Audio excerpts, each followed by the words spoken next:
Bermula di negara Ceko bertepat di kota Praha, adegan dibuka dengan memperlihatkan seorang remaja wanita cantik bernama Joanna yang turun dari mobil sehabis pulang dari sekolah. Kemudian Joanna memasuki rumahnya yang luar biasa mewah, di mana ia disambut oleh ayahnya yang saat itu sedang merapikan jabis, dan tentu saja beliau memakai alat pencukur bulu yang harganya cuma 10.000. Seperti ini bentuknya. Kemudian si ayah memberikan cincin kawin milik mendiang ibunya Joanna yang juga istrinya si ayah, yang sekarang beliau jadikan sebagai mata kalung.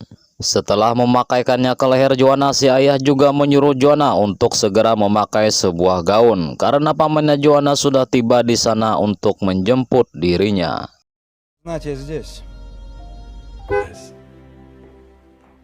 Sambil menunggu Joanna memakai gaun, si ayah yang sedang berkaca melihat wajahnya seraya berkata dalam hati, "Apakah diriku masih bisa mendapatkan si janda pirang?" Tapi tiba-tiba dari arah belakang datanglah seseorang yang langsung menyerangnya, dan seperti inilah kejadiannya.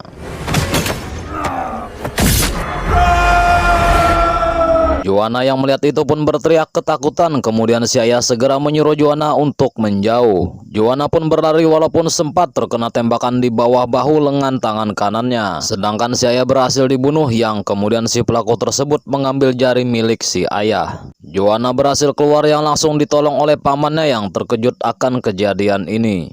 Sementara di atas si pelaku bersiap untuk menembak, namun hal itu tak jadi ia lakukan karena melihat Joanna seperti sudah tak bernyawa.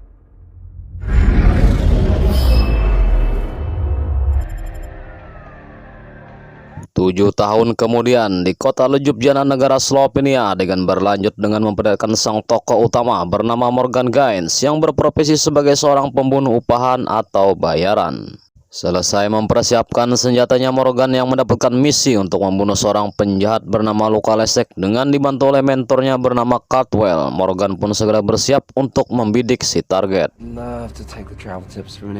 Namun tembakannya meleset yang membuat si target selamat. Hal itu dikarenakan ada sniper lain yang juga menembak Morgan dari arah yang belum diketahui. Kemudian Morgan mencari arah pelaku yang menembak dirinya dengan sebuah cermin, tapi tiba-tiba mendapatkan tembakan secara beruntun. Morgan pun berniat untuk kabur. Akan tetapi pasukan Luka Lesek sudah bersiap untuk menangkap dirinya, dan mau tak mau Morgan pun harus melawan, dan beginilah aksinya.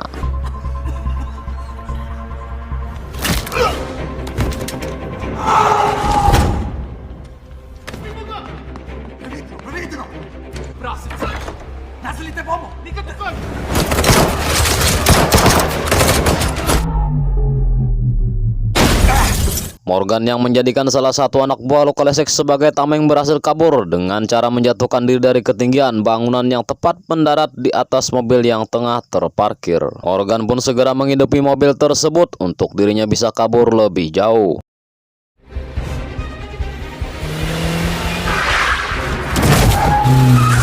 Akan tetapi sniper yang sedari awal mengincar dirinya menembak ban mobil yang dikendarainya, sehingga membuat mobil itu terbalik seperti ini.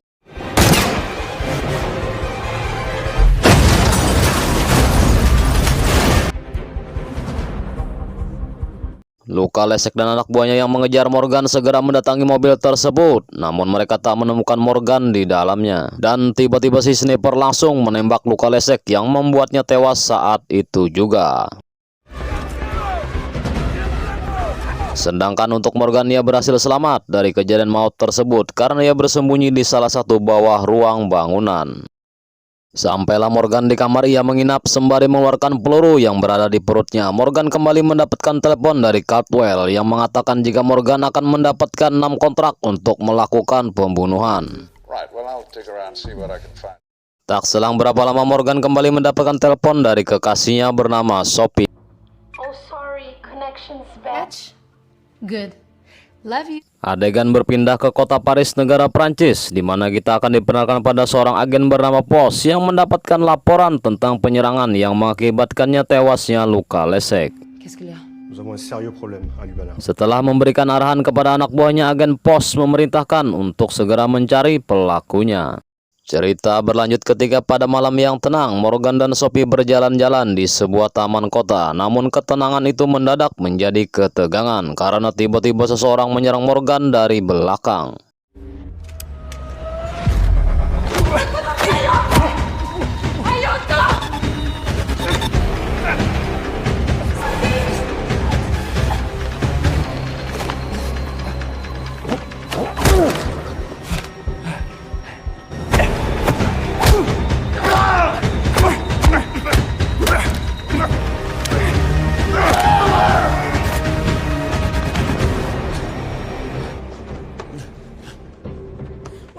Morgan berhasil menghabisi pelaku yang menyerang dirinya serta mengambil beberapa foto si pelaku. Ia segera membawa Sophie dari tempat kejadian. We need to call the police. We gotta go, Sophie. Kemudian Morgan menyambangi kediaman Caldwell. Morgan menunjukkan foto orang yang menyerangnya di taman kota. Caldwell mengatakan jika ia adalah seorang mantan tentara bernama Alec Drakos. Alec Drakos jugalah yang menembak Morgan sewaktu Morgan akan mengeksekusi Luka Lesek kemarin. Kemudian Caldwell pun menjelaskan siapa saja target yang akan Morgan eksekusi selanjutnya, bahwa targetnya berjumlah 6 orang dan dari semua target mereka memiliki pekerjaan yang sama seperti Morgan, yaitu seorang pembunuh bayaran, dan yang paling menarik adalah mereka juga disewa untuk membunuh Morgan. Dan Caldwell kembali mengatakan jika Morgan telah membunuh salah satu target, yaitu Alec Drakos itu sendiri, sehingga target Morgan tinggal menyisakan 5 orang lagi. Morgan yang sebenarnya enggan menerima misi ini, namun demi mengungkap dalang dibalik ini semua, Morgan pun menyetujui kontrak tersebut. Caldwell pun memberikan flash disk yang berisikan biodata target, dan jika Morgan berhasil menghabisi target, maka Morgan harus memotong jari si target yang akan dikirim ke kota Paris, negara Prancis, untuk dijadikan bukti bahwa ia berhasil melakukan misinya. Kemudian Morgan melihat biodata semua target. Yang pertama bernama Anselm Raider, si sinting yang suka menyiksa korbannya sebelum dibunuh. Kedua ada Pablo Martinez, si tukang racun. Ketiga seorang perempuan bernama Yoko yang terampil menggunakan pedang serta bertarung dengan tangan kosong. Keempat, Demir Simenawan adalah sosiopat oportunistik yang sekarang berada di penjara negara Bosnia. Dan yang kelima adalah Fak, sang legenda serta si biang masalah. Morgan pun segera bersiap-siap untuk melakukan perburuan dengan membawa persenjataan yang lengkap.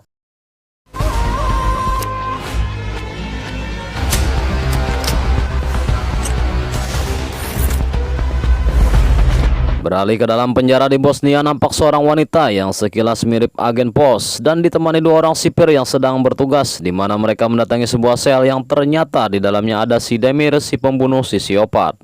Demir sempat bertanya kepada wanita itu, "Siapa kau?" Wanita itu hanya menjawab, "Kau akan bebas hari ini." Dan tiba-tiba wanita itu pun memberikan sejumlah uang kepada si sipir sebagai bentuk terima kasih karena sudah mempertemukannya dengan Demir. Yang kemudian wanita itu memotong jari Demir yang sudah tak bernyawa. Dia bernama Leon, seorang inspektur polisi yang pada hari itu mendapatkan paket, namun setelah dibuka bersama rekannya ternyata paket itu berisikan sebuah jari manusia. Kemudian Leon mendatangi sebuah gedung di mana di situ ada Joanna yang ternyata masih hidup. Joanna yang sekarang sudah dewasa dan ia masih begitu dendam kepada orang yang sudah membuat ayahnya tiada, terus berupaya mencari si pelaku. Walaupun sebenarnya tak mengetahui siapa pembunuh sang ayah yang sebenarnya. Namun karena saran dari bosnya Leon, entah siapa dia, kita akan tahu nanti, agar Joanna mau mengeluarkan sejumlah uang untuk memancing mereka keluar karena mereka yakin jika yang membunuh ayahnya Joanna adalah seorang pembunuh bayaran. Kembali kepada Morgan yang saat ini mengendarai sebuah speedboat untuk menuju ke suatu tempat.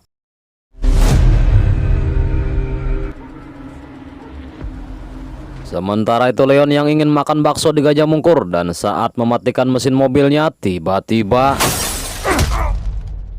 Leon yang sempat pingsan, dan setelah sadar ia mendapati Morgan sudah berada di depannya. Morgan pun bertanya perihal tentang siapa yang mengirim paket jari yang diterima oleh Leon dan kepada siapa Leon bekerja. Leon yang sejatinya hanya sedikit mengetahui informasi pun hanya sedikit juga memberikan informasi kepada Morgan.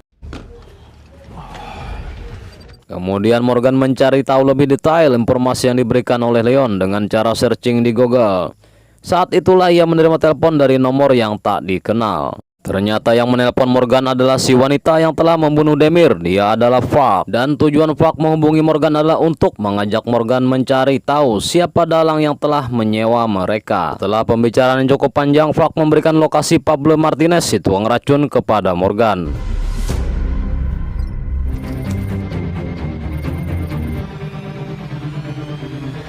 Di kediaman Caldwell, Morgan yang saat ini telah mengetahui jika Alec Drakos juga bekerja untuk dirinya pun merasa dikhianati oleh Caldwell, karena Caldwell lah yang telah memerintahkan Alec untuk menghabisi Morgan. Namun Caldwell mengatakan jika ia terpaksa melakukan itu semua, ia terjebak dalam dilema sebuah permainan, tak punya pilihan, dan ia percaya jika Morgan mampu mengalahkan Alec Drakos. Morgan yang sebenarnya marah seperti ingin menghabisi Caldwell, namun ia segera beristighfar dan mengingat budi baik Caldwell yang sudah dianggapnya seperti ayahnya sendiri. Morgan pun berlalu pergi, meninggalkan Caldwell yang diliputi sebuah rasa penyesalan yang begitu dalam.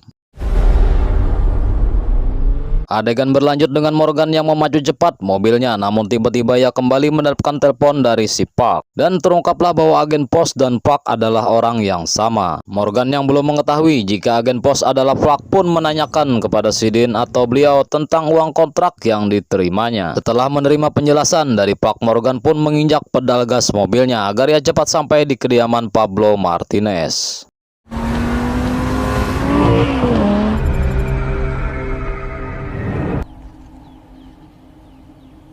Sesampainya di sana, senjata telah disiapkan, target pun telah terlihat. Dengan membaca bait puisi yang berbunyi, tak ada ketakutan maupun harapan yang menemani hewan yang sedang sekarat. Manusia menunggu ajalnya takut dan berharap untuk selamanya. Morgan pun bersiap untuk menarik pelatuk senjatanya, namun hal itu tak jadi ia lakukan karena kehadiran seorang bocah perempuan yang mendekati Pablo Martinez serta memanggilnya dengan sebutan ayah. Morgan kemudian mendekati Pablo yang sedang mengapak kayu. Sambil mengacungkan pistol, Morgan bertanya pada Pablo, "Apa kau menerima kontrak baru-baru ini?" Pablo yang tak mengetahui apapun menjawab, "Tidak." Pablo juga menjelaskan jika ia sudah bertobat dari pekerjaannya sebagai seorang pembunuh bayaran setelah kelahiran putrinya. Pada malamnya dengan ditemani minuman hangat, Pablo menceritakan tentang masa lalu yang selalu menghantuinya sampai saat ini. Kemudian Morgan mengatakan pada Pablo jika mereka berdua sekarang menjadi incaran para pembunuh bayaran yang lain.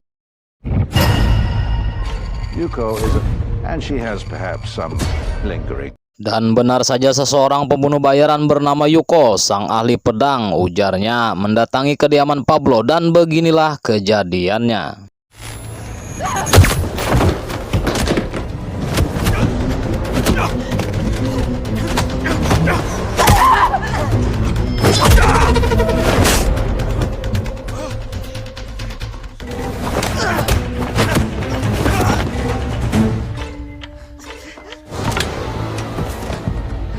Yuko berhasil dilumpuhkan setelah Pablo Martinez menembaknya. Selesai dengan itu, Morgan masuk ke dalam mobil, namun ia melihat jet-jet miliknya jika Unseen Raider sudah berada di kediamannya untuk memburu dirinya. Morgan pun segera pergi meninggalkan tempat tersebut. Sementara itu, Caldwell yang sedang terlelap dalam tidurnya tiba-tiba terbangun karena sebuah suntikan yang mengenai lehernya yang dilakukan oleh Park. Park pun meminta jika Caldwell ingin penawarnya, maka Caldwell harus memperlihatkan berkas miliknya dan Morgan. Caldwell pun menyetujui permintaan Park. Sambil minum-minum untuk terakhir kalinya, Caldwell membuka laptop miliknya. Namun tanpa sepengetahuan Park, Caldwell telah mengirim berkas Park kepada Morgan.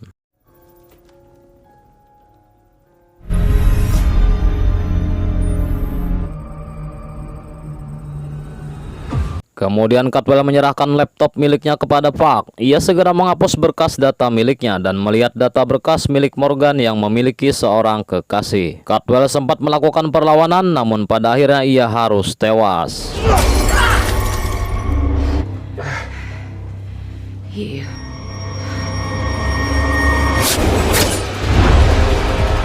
Working under the wing of Ian Caldwell. You Agent Voss. Morgan yang telah mengetahui siapa sebenarnya Park dan ia juga yang telah membunuh Caldwell pun mengancam akan memburu dirinya. Namun Park mengatakan jika ia telah mengirim Raider untuk mencelakai Sophie. Mendengar hal itu, Morgan dibuat sangat marah. need to get to a safe house. Get rid of your phone. That Morgan pun mencoba memperingati Sophie, namun Ryder sudah berada di tempat Sophie berada.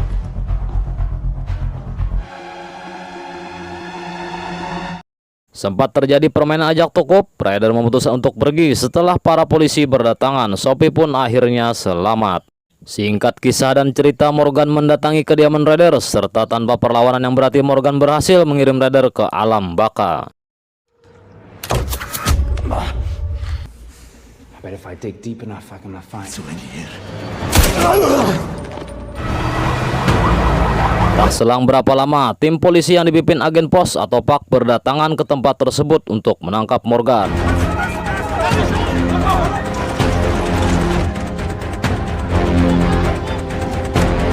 Morgan berupaya kabur dengan cara seperti ini.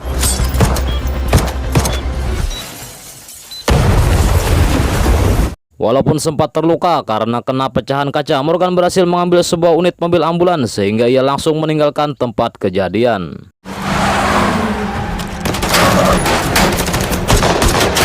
Namun para petugas pun tak tinggal diam. Mereka berupaya mengejar seraya terus menembaki mobil yang ditumpangi Morgan, dan aksi kejar-kejaran pun tak terhindarkan lagi.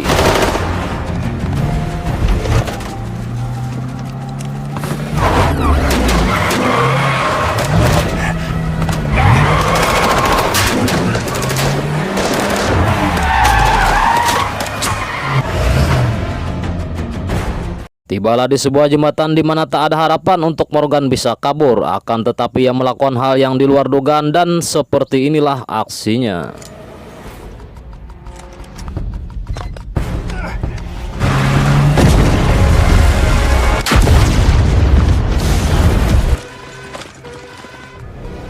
Morgan berhasil selamat, sementara si agen memerintahkan Leon untuk mencari mayat Morgan yang mereka kira sudah tiada.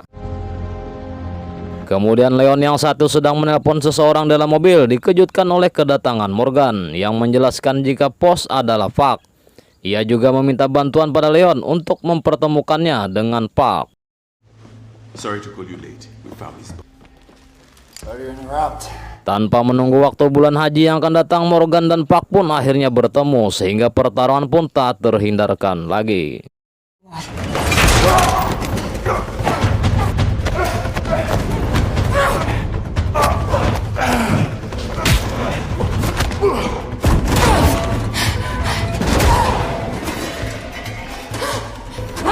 Officer down. I need backup.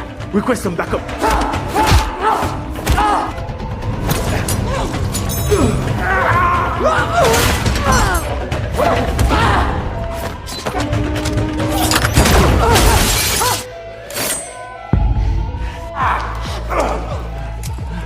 Sesaat sebelum Morgan akan menembak Park yang sudah tak berdaya, namun tiba-tiba dari arah belakang salah satu petugas datang menembak Morgan. Morgan pun bergegas pergi untuk meninggalkan tempat kejadian. Спасибо, Максим. Kemudian Morgan mendatangi Joanna dan terungkaplah sebuah fakta bahwa yang membunuh ayahnya Joanna adalah Park atas perintah dari paman Joanna sendiri, yaitu Marius Ilyes. Serta untuk menutupi kesalahannya, Park dengan sengaja mengkambing hitamkan Morgan dan para pembunuh bayaran yang lainnya. Kemudian mereka mendengar kabar jika Park atau agen pos sudah tiada. Morgan yang mengira jika ini sudah berakhir pun terkejut ketika Park menelpon dirinya dan mengirimkan foto Sophie dalam keadaan terikat. Morgan pun bergegas pergi untuk menyelamatkan kekasihnya dengan meminta bantuan pada Leon dan mengatakan jika Park masih hidup. Sesampainya di sana, kaki Morgan menyentuh sebuah kabel yang dimana kabel tersebut terhubung ke sebuah bom, dan jika Morgan mengangkat kakinya maka bom tersebut akan meledak. If you move your leg from that wire. Sementara itu Sophie yang sedang hamil pun hanya bisa pasrah ketika Park berniat membunuhnya dengan cara menenggelamkannya di dalam sebuah bak yang berisikan air. Tak selang berapa lama datanglah Leon yang langsung mengancam dengan pistol dan menyuruh Park untuk berpaling, akan tetapi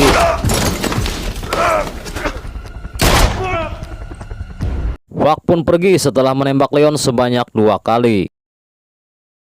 Morgan pun meminta tolong pada Leon yang masih hidup untuk membantu Sophie. Dengan sisa tenaga, Leon pun berhasil mengangkat Sophie dari dalam bak tersebut.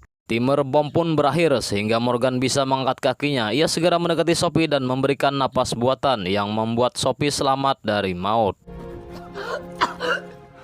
Setelah menenangkan Sophie serta meminta pada Sophie untuk menghubungi ambulan agar bisa menyelamatkan Leon, Morgan pun bergegas keluar untuk mengejar Park.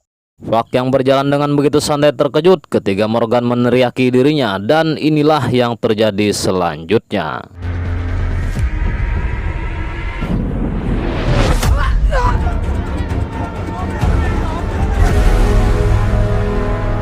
Beralih ke negara Portugal di mana Morgan dan Sophie yang menaiki mobil sedang menikmati hari kebahagiaan mereka.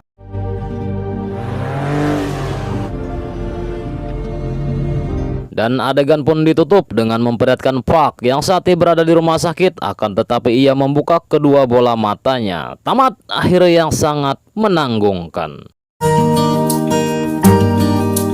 Jagat surya nampak jelas kiasan hari bak lukisan. Kemana arah tujuan jalan hanya yang punya diri menentukan. Saya Andi Kelana mewakili para buruh sadap karet mengucapkan terima kasih sudah menonton. Semoga kalian sehat badan serta diberi rezeki yang melimpah. Gula lawan gelapung kada bokula tapi sekampung. Assalamualaikum warahmatullahi wabarakatuh.